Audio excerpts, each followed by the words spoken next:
Mesdames et messieurs, bonsoir et heureuse de vous savoir nombreux sur cette tranche d'informations. Parlons sport pour débuter cette tranche.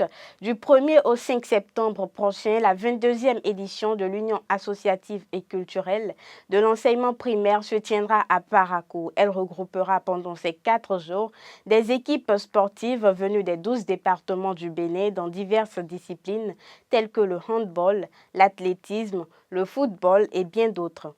L'objectif principal de cette compétition étant de faire la promotion du sport, de la culture dans les écoles, elle contribuera également à l'épanouissement des écoliers.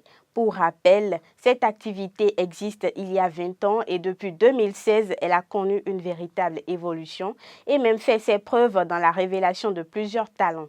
Cette édition s'annonce plus spéciale et se déroulera en présence du ministre des Enseignements maternels et primaires avec au programme une journée porte ouverte afin de présenter les talents issus de cette union, de même que les trophées et autres distinctions des différents participants depuis la première édition.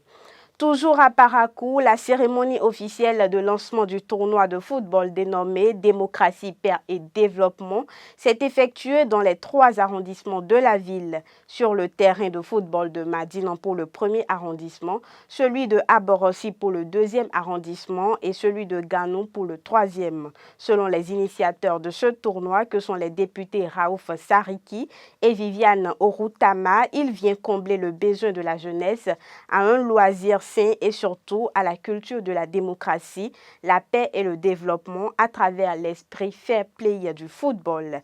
À l'issue de cette cérémonie, les honorables n'ont pas manqué d'inviter les jeunes à adhérer massivement au parti Les Démocrates. Restons avec le football, mais cette fois-ci à Tukuntounan où s'est déroulé ce mercredi 29 août 2023 la 2e finale du tournoi jeunesse bloc républicain. À l'issue du match, la victoire est revenue à Dynamo FC au tir au but contre Girafe FC. Avec son passe en main, Dynamo FC se retrouve en finale face à Bori Bansifa le dimanche 3 septembre 2023 à 15 h. Notons que cette organisation émane des jeunes leaders du parti bloc républicain de Nati Tengu et de Tukuntounan, soutenus par le ministre des Petites et Moyennes Entreprises, Modeste Tionté Kérékou.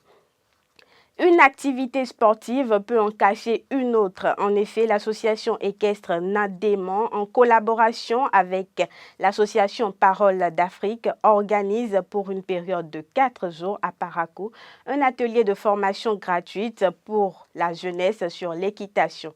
Elle se déroule du mercredi 30 août 2023 au vendredi 1er septembre au centre de loisirs de Guémont. Cet atelier permettra à ces jeunes d'actualiser leurs connaissances sur les chevaux, de les approfondir et surtout de préserver et pérenniser leurs valeurs culturelles. Les participants auront à découvrir les critères de choix d'un bon cheval, l'entretien des accessoires du harnachement, les soins et l'entretien de base de l'équitation.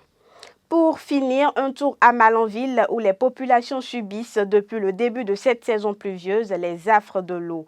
En effet, après l'effondrement de plusieurs ponts, c'est au tour de la route, non loin de l'hôtel Sota, de rompre, laissant ainsi qu'une seule partie de la chaussée. Cet état de choses mérite véritablement des mesures adéquates afin d'en finir avec les questions de rupture de voies ou d'effondrement de ponts fréquents en période de pluie dans le septentrion. Ce sera tout pour aujourd'hui. Merci de nous avoir suivis. Bonsoir chez vous.